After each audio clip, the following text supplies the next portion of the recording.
Okay, we'd love to have you start going ahead and introducing yourselves.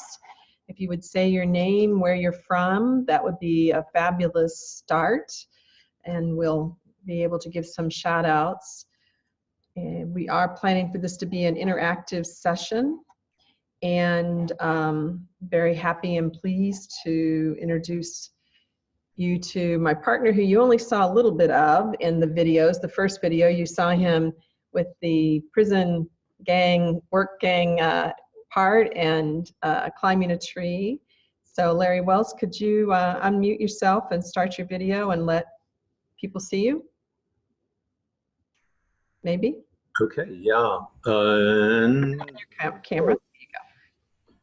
Hi, welcome, glad to be with you. Say something about yourself. Well, I've been partners with Cynthia for some 26 years. I've been doing NLP for 30 some years, and I'm really excited about the prospects of what's happening and what's going on here. So looking forward to having some interaction with each of you. Well, let me tell you a little bit about what we're going to be doing, then we'll say some hi to some people. So we're going to kind of review a little bit about what's gone on already in these first 3 videos that we've been sharing with you, and then maybe pulling out or talking a little bit about the 7 keys. There's going to be chances for you to ask questions, and we'll try to do the questions towards the end. I'm going to do a little presentation on what is your learning body, and give you a chance to also interact about that. Then Larry is going to be giving us some lowdown on pain and sleep, and giving you an experience of something from the Sounder sleep system that you'll find to be quite lovely. And then we'll come back and we'll chat a little bit more. So hopefully you'll be able to hang out with us for the duration. I so appreciate how many of you have actually been watching the videos and leaving incredible comments. It's been very helpful and motivating, and makes us want to get in there and do some more. So please do introduce yourself in the comments. We've got quite a few people here. Say where you're from. So I just want to give a shout out to Kathy White. Kathy, thank you so much for joining us. You're always you're always on my team. I sure appreciate that, from down in Tennessee. And yes, we have a rainy day here too. So apparently rain not only in Cincinnati, Ohio, but in Knoxville, North Carolina. And wow. Wally, thanks for joining us from Miami, Florida. Good to have you, Wally. And Diana, who's in Cincinnati. Yeah, it's raining here. Oh, you've seen some snow, Diana? Wow, okay. Great, and hello to Deborah from Milford, which is just southeast of Ohio. Hi, Deborah, good to see you. We think of Milford as part of Cincinnati, but it is its own little township. So. And to Lynn from Maryland, good to have you with us. Yes, and Lynn's actually a member of your learning body and has just done an interview with me recently. So thank you so much for tuning in with us. And Sue Ellen, you know, I've never really heard you say your last name, so I'm going to say it's Bartle, but Sue Ellen from Winter Wonderland, Michigan. Oh, for you. And Debbie is here just north of Cincinnati. Good to have you, Debbie Zorn. Debbie's going with us to Costa Rica, so we're excited to have her here, as well as in Costa Rica in January. And Yumi from Sweden. I'm sure I said that wrong. Umi. That's probably Umi. Maybe Ume. And Beth Scott. Hey, Beth, from Lynchburg. Beth traveled to study with me for Bones for Life for a couple of years, so I'm glad to have her here. And Renee Bellman from St. Louis. We just returned from there this week. Had a great weekend there. Maybe Renee was with us. I don't know. I don't remember seeing her name on the list though at the moment.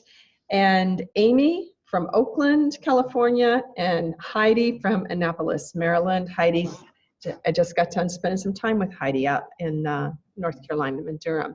And we'll come back and say hi to a few more people here. So let's see, you know, this incredible 7 keys, which I thought I had with me. I'm going to hold up my imaginary 7 keys here. Those incredible 7 keys that I've been outlining for you in these videos. I wonder if one of those keys really stands out for you. Now it's going to be a challenge to see if I can remember all 7 of them without my piece of paper. So the first one was respecting yourself, slowing down and taking time, sensing differences. Those are the first 3. Oh, golly. I don't have them in order in my head. Habitual, identifying unhelpful beliefs and habits, creative engagement. Oh, unique but meaningful movements. And I'm missing one in my head. I'm missing one of them. Maybe somebody will write it in the comments for me if it is already onto it. So out of the ones that I've said so far, and as soon as the other one comes into my head, instead of me getting up and going and getting it off my other desk, what of these keys have stood out for you? And we'll give you a minute to think about that. We'll welcome a couple more people. What of these keys seems to you like something you feel like you should really play with or try to understand more? And then maybe pop that in the comments so we can get a sense of what keys is it that really stands out. And while you're doing that, hi Debbie from Virginia, and Renee. Oh, you wanted to be at the weekend, but you were unable to do it. Okay, well, good. But yeah, we hope to come back to St. Louis. Joanne from California, Pleasanton, California. And Maggie from Italy. So great to have you. Also originally from Australia. And we have Lynn, who she's looking at this, writing this, identifying unhelpful habits and beliefs. That's one of the things that mattered to her. Right, and we started working with that through movement lessons a little bit. I talked about this what if in the series, but Larry, you have a different take on, well, I don't know if a different take, but you have a unique way of working with unhelpful habits and beliefs in your background of neurolinguistics programming. And I wonder if you could just tell us a little bit about that. Yeah, well, it's very interesting, but changing beliefs is not necessarily a very easy thing to do. But what happens is the question about that is, what's the positive intention of the current behavior that propels you to keep doing it? And what is the positive intention of wanting to make a change from that? For example, the easy one has to do with people who used to come to me. I don't have very many people come to me anymore who wanted to quit smoking. And in order to make that change, you have to figure out what is it that smoking does for you that continues to make it possible or keeps you from choosing not to. On the other hand, what's the positive intention of the new behavior that you want to take on, the new habit you want to get into? So in other words, if you don't smoke, what are you going to do? What are you going to do instead? And often we can figure out a way that the positive ends of smoking, for example, people say that they do it to relax, but often it started out as a way of fitting in. Now the new question is, do you have to smoke to fit in? And of course the answer to that turns out in this day and age, no. But you find out what the positive intention of each of those are, and then find a way to get them both met at the same time so that neither one of them actually gives up what they want. I hope, Cynthia, that's kind of what you were getting at in terms of new behaviors. I have people come in and say, every time my boss does this, or every time my employee does this, I do that, and it's not helpful. I want to change it. Well, what's the positive intention of that behavior that you exhibit, and what would you rather do instead? And we help install that. Yes, yeah, and I think this is one of the things that in the Your Learning body coming up in the next year within the community, Larry's going to dive into helping us figure out some of those things that get in our way from just taking care of ourselves, right? So one of the biggest obstacles is the ability to actually engage in self-care on a regular basis. The word hygienic is really not the right word, but in another way, it really is like that. There's certain things that we need to be doing in our lives that are hygienic. So we think of brushing teeth. We don't think anything about brushing our teeth. We brush them twice a day, and we probably, most of us even floss. And it's very important that there's certain other kinds of things that we do in our health as a part of being just taking care of ourselves.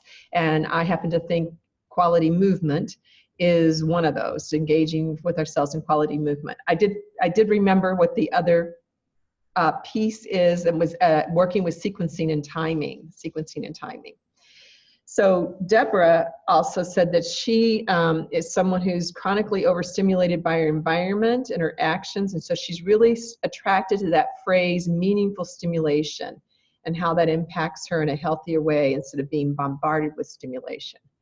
Wow, okay, that's really good, Deborah. That's a really good. And I think I saw that you posted this morning about your experience with video number 2. I think this is the same Deborah. Yes, it is. So I want to say that because Deborah gave witness to something really important this morning on YouTube. She said, I've been doing neck and shoulder rolls and neck stretches for decades with varying benefits from physical therapy and chiropractic. And in doing these movements with you today, and this was the lesson that involved rotating and differentiating parts of the self. So very meaningful, very interesting. This is the first time I have felt some of my neck muscles awaken, and my range of motion has somewhat improved as well. And I intend in a year from now to no longer need muscle relaxers on a nightly basis to sleep. That is an incredible statement, first of all, for you to share what you experience, because that's very important for people to not only for you to share it and to know you're heard, but for other people to hear about people's experiences. It's very powerful.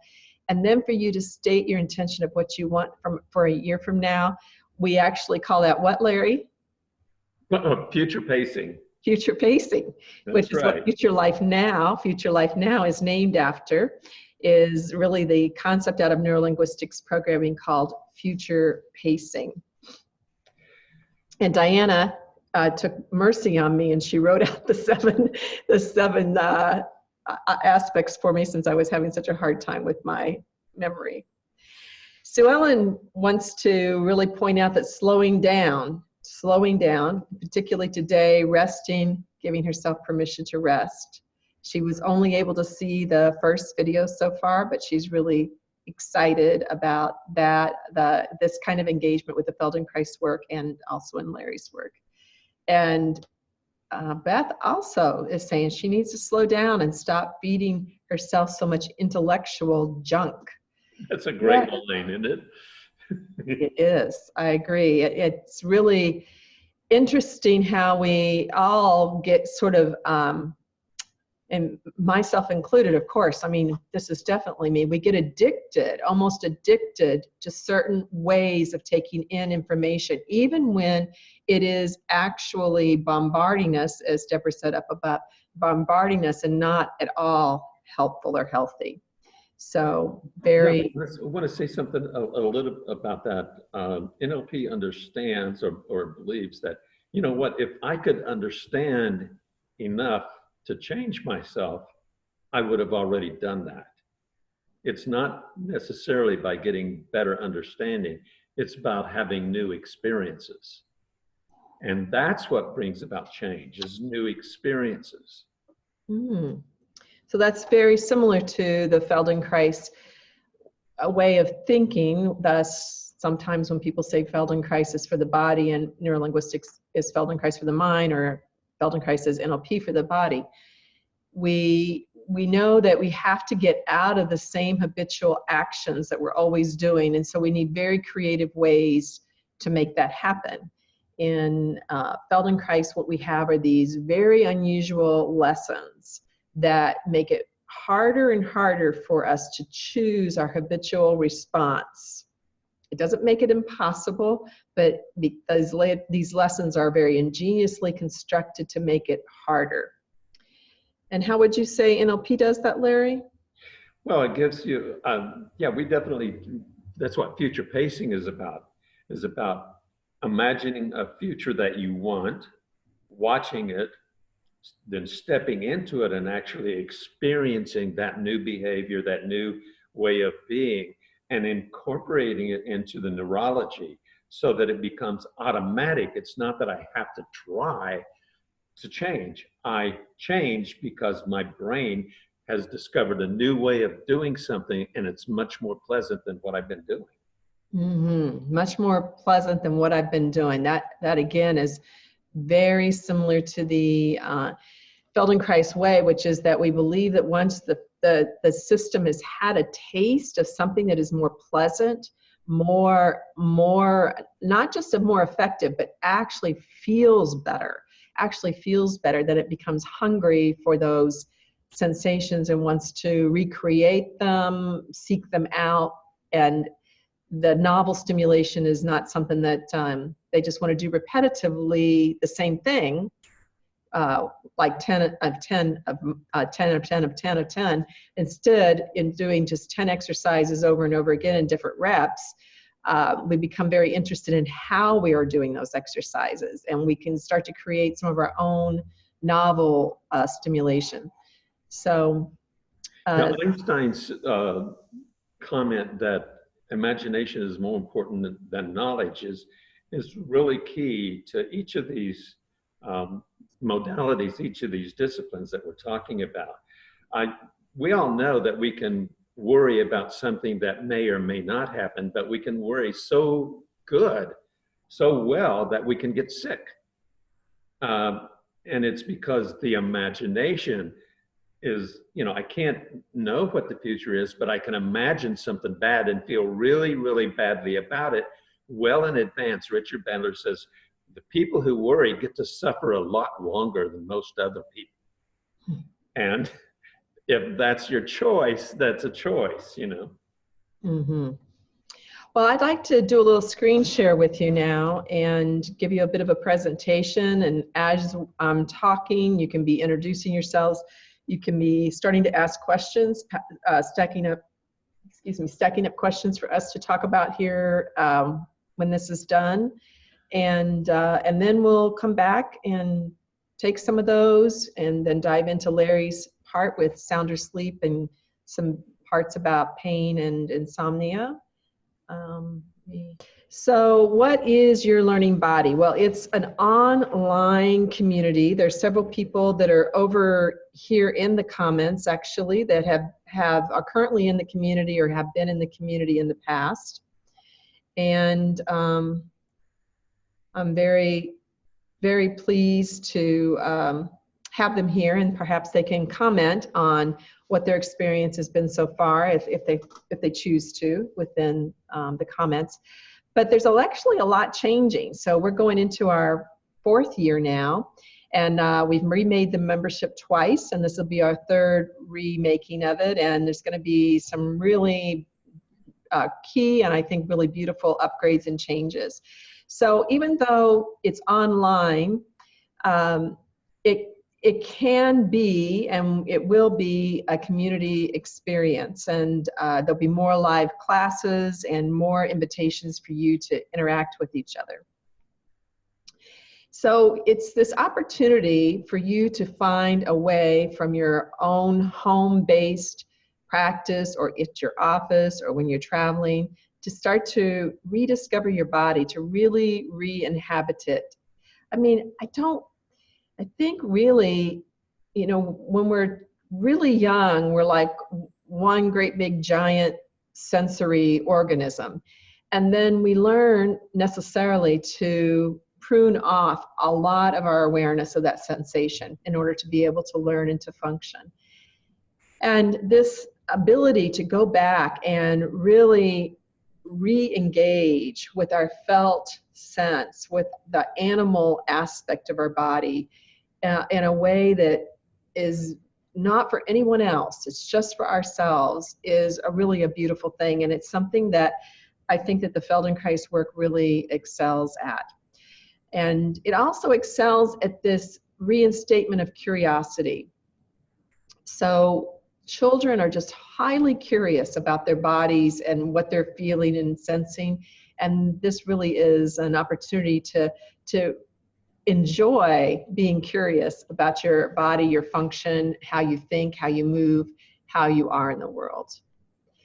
So we know that lots of people can get knee injuries, and then this turns around and starts to cause all kinds of problems, like you can't go up and down stairs, or sometimes it's arthritis based, or we think it's arthritis based. I mean, a lot of things can happen. And, you know, I'm not somebody who's saying that the Feldenkrais method is the solution to every single problem that's out there, but it can impact positively almost every single challenge or problem that is out there. And this ability to reclaim basic functions. I mean, a lot of the people who are interested, as you might have seen from, might be aware from the kind of pictures I've been using, a lot of the people who are interested are actually over 50. And we do have variations on that, who people, in terms of who comes to Your Learning Body, but the majority of them are women over 50, actually. And they're wanting to be able to get out and do things in their life that they find hard to keep up with the grandkids, hard to keep up with their house, their garden, maybe don't feel like they can travel as much as they used to, things like that. So we're very interested in how to decrease this pain and increase the gain so that you can get mobility back. Nobody wants to move when it hurts. There's not anyone who wants to move when it hurts. And yet we know that movement is hugely important. We have to have movement in order to stay healthy. It is really so fundamental. So you've heard me say probably in the past, quality movement is quality medicine. I've been shortening that up actually in our integral human gait theory to quality walking as quality medicine. But you know, there's a way that you can move that creates or lends itself to dis-ease, and then there's a way to move that really does create the motion is lotion effect. And that's what we're looking for in Your Learning Body, so that you can get back to that thing that you can't get back to, you haven't been able to get back to, or maybe you've never been able to do because of pain. And that would be an interesting thing to hear some things in the comments in terms of future pacing, for you to pop into the comments. What is it that you want to get back to, or you want to be able to do more of without pain? It's not enough, as Larry will tell you probably later, it's not enough to say that you don't want pain anymore. That is not enough. You need a vision of where you're going. You need a vision of what you want to do in your life. That really starts to make a difference in your neurology and how the potential of the future unfolds. Now, this is one that doesn't get talked about much, but it does improve thinking. You know, I was part of a study on Bones for Life. That's a work by Ruthie Allen, and how Bones for Life could help with the elderly. And we found people reported that their thinking was clearer, more vibrant. And I've been doing presentations, quarterly presentations for the local Alzheimer's chapter for the last 2 years. And I really believe that we can make a big difference in people's cognition and thinking by engaging them in this Feldenkrais type of exploration, which actually demands quite a lot of thinking, but in a very novel way. And yeah, I would love to see some depth studies done just on this aspect alone. And then to be connected. If you're part of Your Learning Body, one of the reasons might be because you don't really have access to these types of classes nearby. There are people here who do have access to classes, but still are part of it, and they want to do this in addition to their classes. That's fine. But you can start to communicate and connect with other heart-minded, like-minded people, and that's a big benefit of being in a community like Your Learning Body. If you were able to watch the videos, you heard a couple of very powerful stories, and I just want to quickly recap those. On the left, we have Jay Harnett. He's a physical therapist from out east, and I forgot to bring where he's from at the moment. And Jay's in his early 30s, maybe mid-30s now. And when he was in high school, probably, I think age 19 is what he said, he was riding a bike and was hit by a car. And so he's made it now his lifelong mission, is how he said it, to really figure out what does he need to be doing to reclaim back his movement. He was an active young man, not only biking, but a runner, and hasn't been able to run consistently for quite some time. And, you know, injuries would happen, things come up, you know how it goes. And so he's done physical therapy, has his doctorate in physical therapy. He's gotten some great PT, some great manual therapy. He's done yoga, he's done Pilates, he's done personal training. And he says all these things have given him something, but there's been a big missing piece for him. And so he joined Your Learning Body almost a year ago now, and he dove in. He did 3 to 4 lessons, the long lessons, 3 to 4 lessons a week. He did not let any moss grow under his feet. And he found that he could get back to consistent running, was able to go ahead and sign up and do a half marathon. This was about, I guess, 3 months ago that he did the half marathon, and actually was able to beat the time that he set for himself.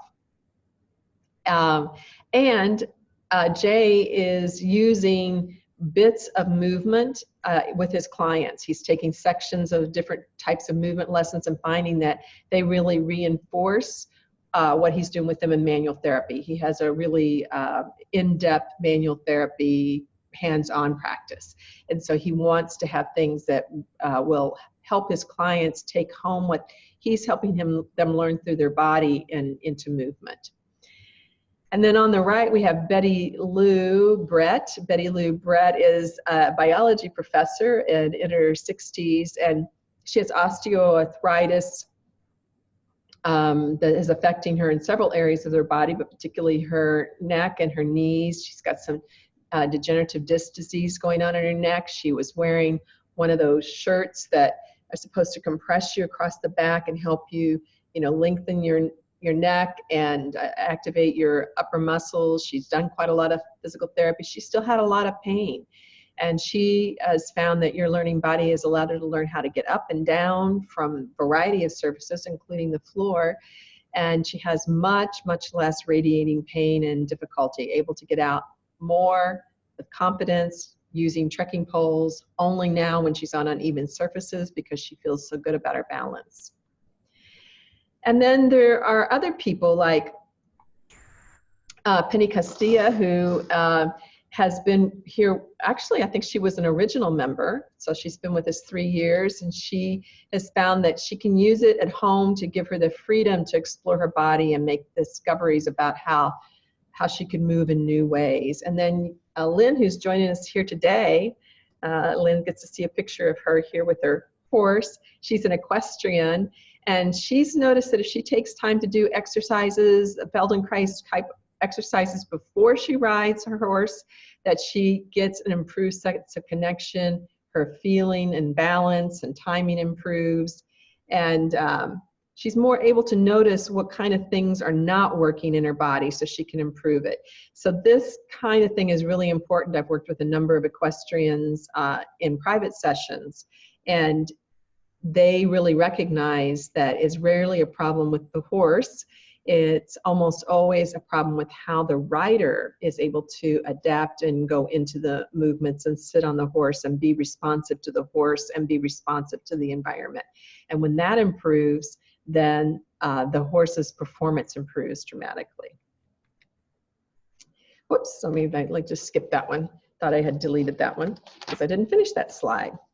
Anyway, so Your Learning Body is this online program where you can log in, and then you first, this is part of our new path going into the 4 years, going into our 4th year, is that we will have 6 weeks of live training. So we will be on at least once a week, and you don't have to do these live sessions. This is not pressure for you, but you can do these live sessions with us. So we'll be on at least once a week for the first 6 weeks to help you know what your next steps are, identify what stage you're in, and actually watch you do movements. So we'll be able to watch how you're doing it and give some direct feedback if you want that kind of direct feedback, and just generally show you around the platform and get you started being interactive with each other, because that's, we think, is really important. Then as you go beyond that, you can start to work through the videos and the audios according to your own interests. So there's right now 40 short downloadable videos. These are usually less than 15 minutes. Many of them are less than 10. And then there's also over 150 full-length Feldenkrais lessons, and these could run anywhere from 45 minutes to even 70 minutes.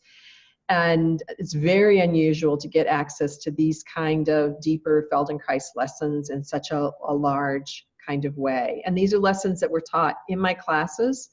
The videos were recorded just for this library, but the other lessons are mostly been done just for my recordings of my classes, which is really helpful for the timing and et cetera. And I also get a lot of people saying, because it's got such a casual vibe to it, that they often feel like I'm right with them and that I'm talking to them when I'm talking to someone in the class. And I think that's very, very sweet as well.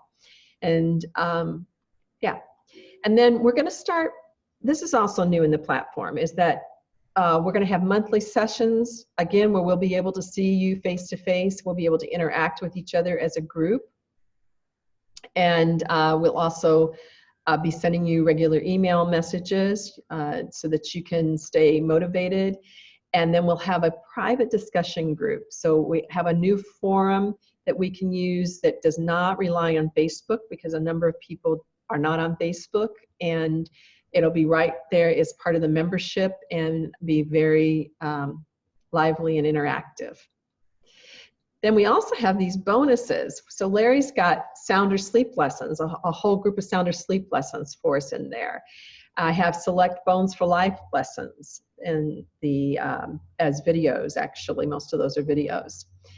And then Larry's got some neurolinguistics programming meditations. And then we're going to be inviting in guest speakers and teachers. Some of these will, I think, come right within the membership, because about probably a third of our membership is actually professionals. And that can be professionals as yoga teachers, physical therapists, Feldenkrais, Anat Banyel, I'm trying to think, Pilates. We have quite a bit of variety of professionals. Even though the library, the membership was really formed with the thought that it would be individuals who were in pain and difficulty that would be most attracted to it, it has been very helpful for a number of professionals. So some of the professionals might come from the guest speakers might come from right within the group, but we also have another list of people we'll be drawing from, and these won't be only topics about movement, because you need to have a broader palette in order to be able to have a whole response. So we will be inviting people that are not simply just a variation on Feldenkrais, which we'll have some of, but also in other topics as well, like meditation or diet or things like that you might find interesting and helpful to you. And so that program is now only going to open up once or twice a year. And I think it will only be open once a year, at least for next year, because of the other work we're doing with the Feldenkrais Awareness Summit. So it's no longer something that you can join in any time of year. And that's because we want to be able to bring all the new people in and walk them through to get them started early in using the program and getting successful at it. So we know that this more personal relationship in the beginning is extremely important, and that's impossible to do if we do it just as one person comes in here and there. It would take way too much one-to-one time, but we can do it this way where everybody comes in at the same time. And that, for you, that program is now opened up for registration at futurelifenow-online.com/Your Learning Body Portal. futurelife-online.com/Your Learning Body Portal. And we'll send out information by that as well, with links to that tomorrow. So just to add up the value of that, the core value of the program comes in at over $2,500. The bonuses come in at over $800. I don't think I overvalued anything. I really don't. And the whole membership comes up to being worth $3,465. Whoops. But actually, the program is a monthly, either a monthly or yearly membership, and the fee for the program is $245 per year right now.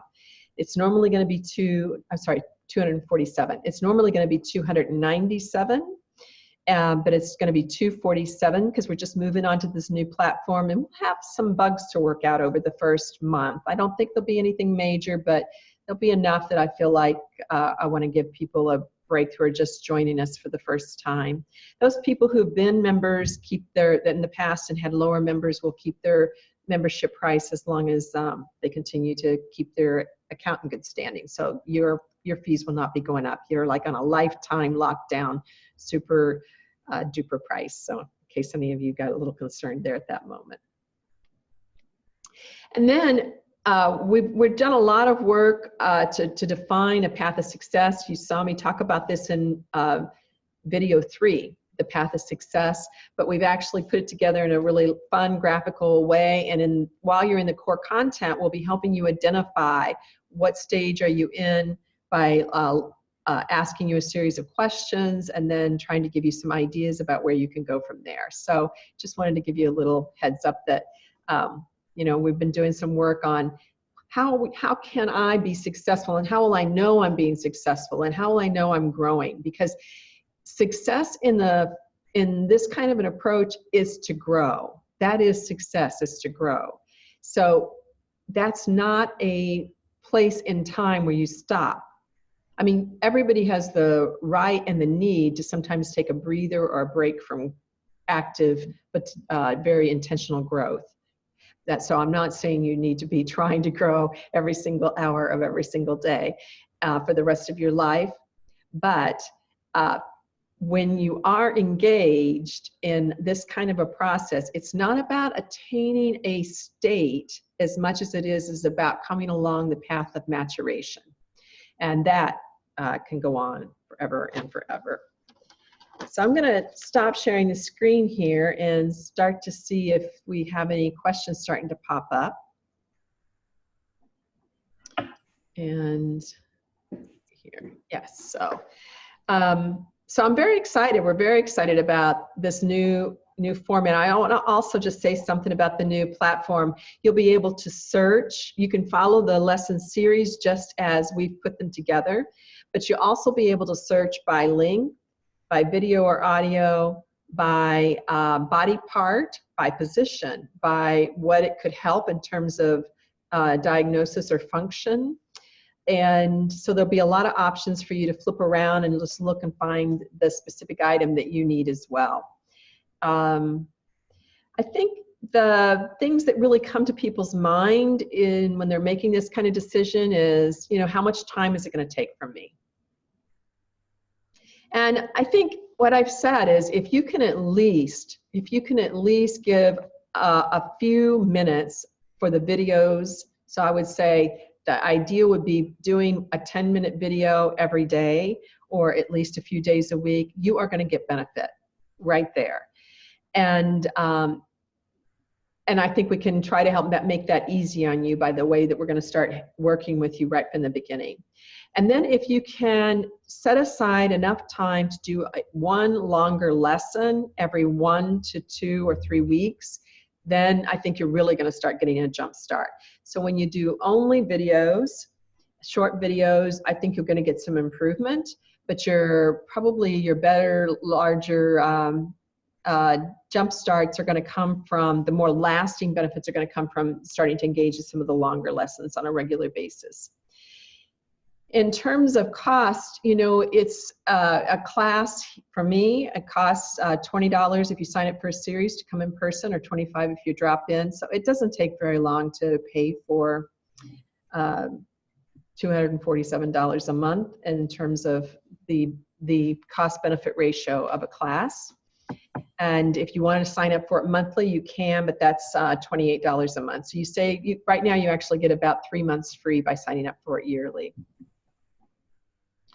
I think also some people are going to be concerned about how easy it is to use. And you do need to be someone who has basic internet capacity. And I don't mean you need to be an expert at all, but you need to be able to know the basics about logging onto a site, which we'll give you tutorials for.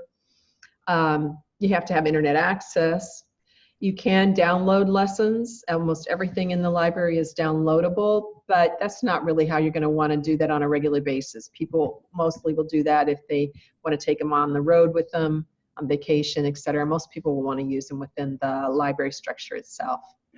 And they will find that then they are getting more feedback because they are within the structure itself as opposed to going off site. But also it just takes time to download things and organize them. And that's one of the benefits about this kind of a membership, this kind of a community, is that things are organized for you. You can get a lot of free stuff on YouTube in Feldenkrais. It's not organized. And there's no one partnering with you. So if what you're ready to do is really jumpstart your growth, your healing, your comfort, your mobility, then this kind of an approach can be very, very helpful for it. I'm just looking over here to see if we have any kind of questions at all coming up. And maybe some of you, yes, it's 247 per year, Wally. It's 247 per year. It's 28 per month. It's 28 per month. So thank you for that question. And any other questions like that, please just go ahead and ask. And of course, you can unsubscribe at any time. We do have a 30-day no questions asked refund policy. I think if you sign up monthly, you are going to be paying more in the long run, but I don't think you're going to want to quit. I would be really shocked if you wanted to quit. We have a really high retention rate among people. Very few people have dropped off from the beginning. So I don't think that you'll want to quit, and especially with all these improvements. I think you're going to be really, I think you'll be very pleased with your interaction with it. Yeah. So I'll maybe turn it over to Larry for a little bit, and if anybody else starts to have some questions, they can pop those in the box, or we'll come back and talk a little bit more. And Larry? Yeah, first of all, Cynthia, do I have a time constraint here? I mean, I know I want to keep it short, but. No, I think I told you 10 to 15 or 20 minutes. Yeah. Great, okay. Yes, I've been trained. I'm a certified trainer of the Sounder sleep system that was developed a few years ago. And, you know, for much of my life, I've always thought, well, you know, sleep is nice. My youngest daughter used to say, sleep is our friend. And I didn't really understand how much a friend sleep is until I got into this program, and I've been continuing to learn about the value of and even the necessity of sleep. Cynthia mentioned that sleep relates or has a interaction with our experience of pain, and one of the things that the studies have demonstrated, and we've seen in our own practice, that those people who get quality sleep, enough quality sleep, experience less and less pain. Doesn't make it completely go away, but they become less and less sensitive to the pain that has been there, and so their life quality improves. The question is always, how much is sleep is enough? You know, when I was in college, there were times when 3-4 hours of sleep got me through. But it's a little bit like, you know, saving for retirement. The idea is I can always start that sometime. Well, it turns out that you can't, that it's very different from that.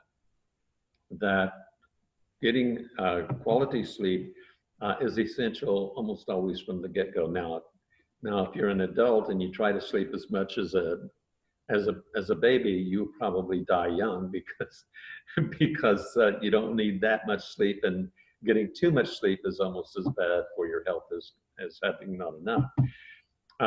One of the misconceptions that we have about sleep is that the required 7 to 9 hours of sleep needs to be contiguous, that it must be constant and sleep straight through. Well, historically, it's believed that people have often slept for 4 hours, awakened, and then awake for an hour or two, and then go back to sleep. And that's kind of the way, I think, culturally, back before we had electricity, that's the way we functioned as human beings, especially in the very, very early stages of humanity, when having someone awake 24/7 was essential, because you never knew when a saber-toothed tiger or a bear was going to sneak up on you. So you wanted at least one person in the community to be awake at any given time. What I've just discovered, I've heard some things about this, but I've just read an article this morning about this research that has been done, 3 studies that have shown that getting adequate sleep has an impact, can prevent and even reduce the effects of Alzheimer's. That's huge, because our nation is now experiencing more and more patients, more and more cases of sleep deprivation, of Alzheimer's or dementia, and the idea that adequate sleep can reduce the symptoms of those of dementia or Alzheimer's. So especially the exercise that I'm going to take you in a few minutes, that's the exercise that the study did that helps people get more and more sleep. But it is a process that in and of itself has demonstrated a reduction of those symptoms. So what I'd like for you to do, I'm going to just go into it. It's an old, very, very ancient form of kind of meditation, and but it is becoming more and more fruitful. So let me invite you to, I assume that most of you are sitting. As you're sitting, become comfortable. And let me invite you to sort of make a scan of your body and notice where any tension is. You don't have to do anything about it necessarily. If you can let the tension go, let it go. But just become aware of yourself, of your body, of how comfortable can it become. Then I want you to become aware of how you're breathing. Don't breathe in any special way. I don't need you to be taking deep breaths. I just want you to be aware of how you naturally breathe as you're sitting there. Often, I say, I'm going to ask you to do the impossible, that is, become aware of your breathing without changing it. Because certainly focusing on it sometimes has that ability to change it. Just want you to notice what it's like. How deeply are you breathing? How deeply is it natural for you to breathe? Is it slow, easy, light, forced, whatever? Just notice it.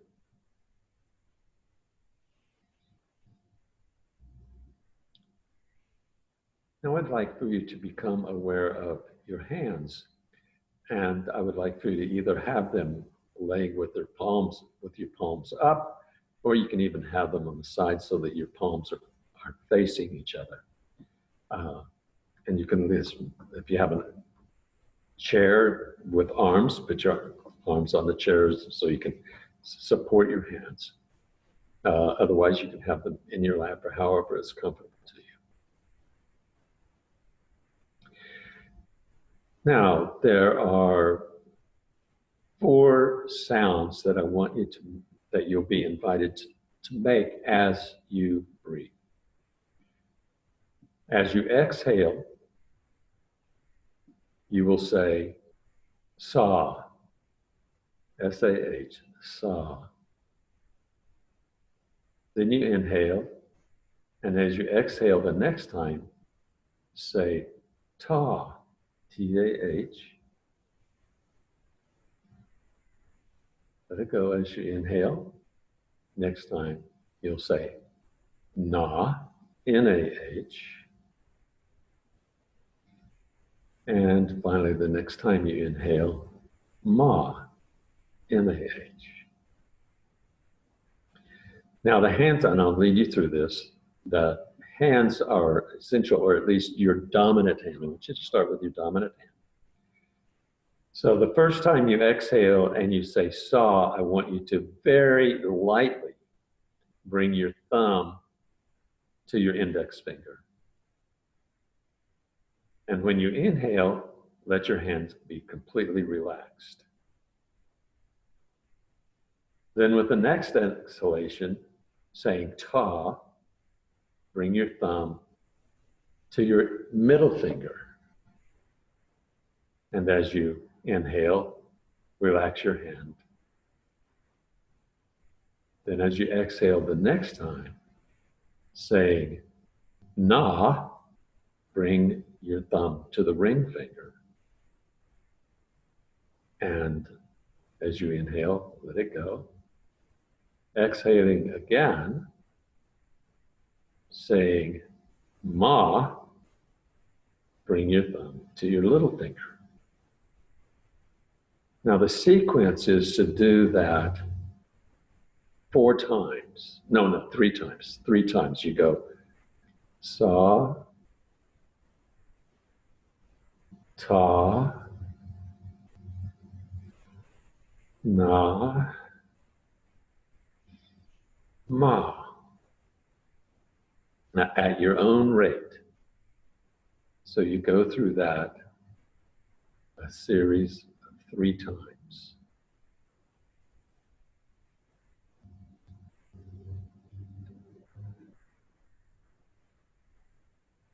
And then when you've completed the series of 3, just relax and notice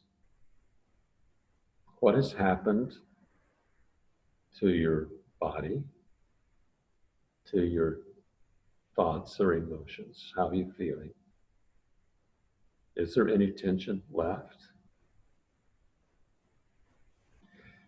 And there are tons of variations on this. For example, you do it bringing your thumb to your index finger, saying saw, etc.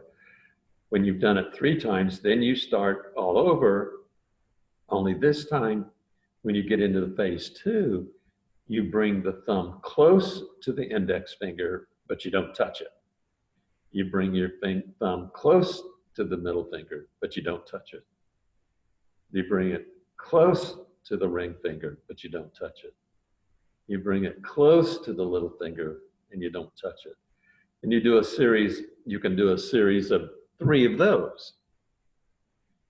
And then finally, you move your thumb only in your imagination as you go through. So obviously that's going to be a bit longer than you may want to take at the very beginning.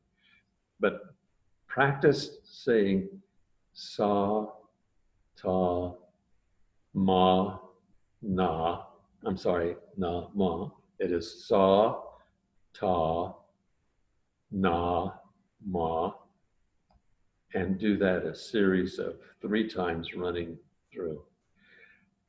The research out of the University of Pennsylvania, there's been 2 studies there and 1 at another university that have clearly demonstrated that this exercise reduces the symptoms of dementia and Alzheimer's.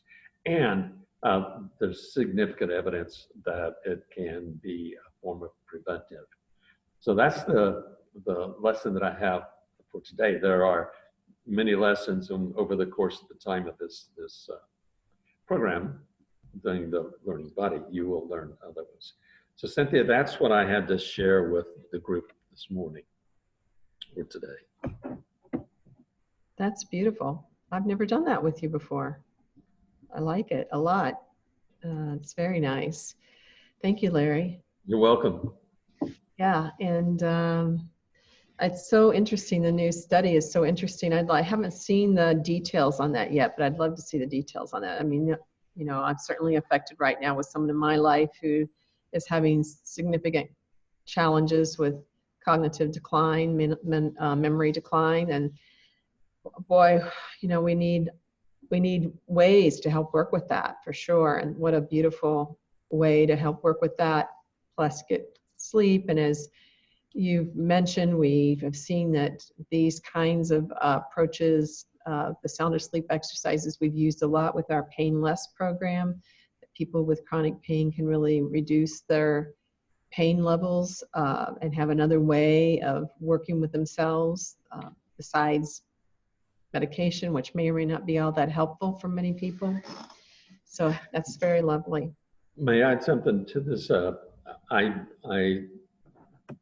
was focused so much because of our concern about the dementia and memory loss and that sort of thing.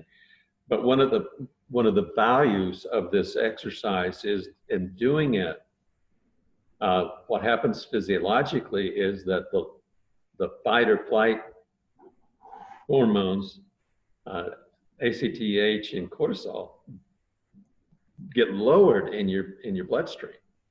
That you become more and more relaxed. You get away from the fight, flight, or freeze, and that prepares you then for being able to go to sleep. So you do this a few times during the day. It begins to lower those levels of the stress hormones, and life becomes less stressful. And with life becomes less stressful, sleep becomes easier. Larry, could you put in the comments the vocalizations in the comments? I kept having a little trouble hearing what the second one was exactly, so maybe that would be helpful to people. And then can you, any of you who want to express something that you've experienced here with us today, or a curiosity, a question, anything like that, go ahead and pop those in. We'll wrap those up.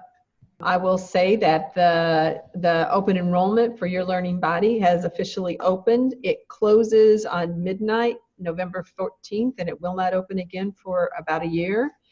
We're going to have a party with everybody. Thank you, Larry, for that in the comments.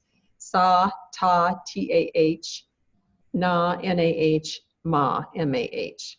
Sa, S-A-H, T-A-H, N-A-H, M-A-H. So then we'll have an opening party with all kinds of silly fun on November 15th, an online opening party. So, and then our first live class, and everyone will come into the school together, the new school, the new platform, old members plus new members will all come in together on Monday, November 18th. And that way we'll be able to just like really walk people through well from the beginning into the new platform. So we're very super excited about it, and been glad to share these videos with you the last week and a half. And it looks like maybe no other questions or comments are going to come in. So thank you, Wally. She loved the sleep process. Yeah, thanks. Thank you. Yeah. And yes, Diana, thank you. So I'm glad that you sounds appealing to you. I hope to see you in the community, and of course we'll be around no matter what. So so I'm going to say goodbye. And Larry, it's been great being with you, and I look forward to doing some things together. Good. Thank you all. Bye-bye.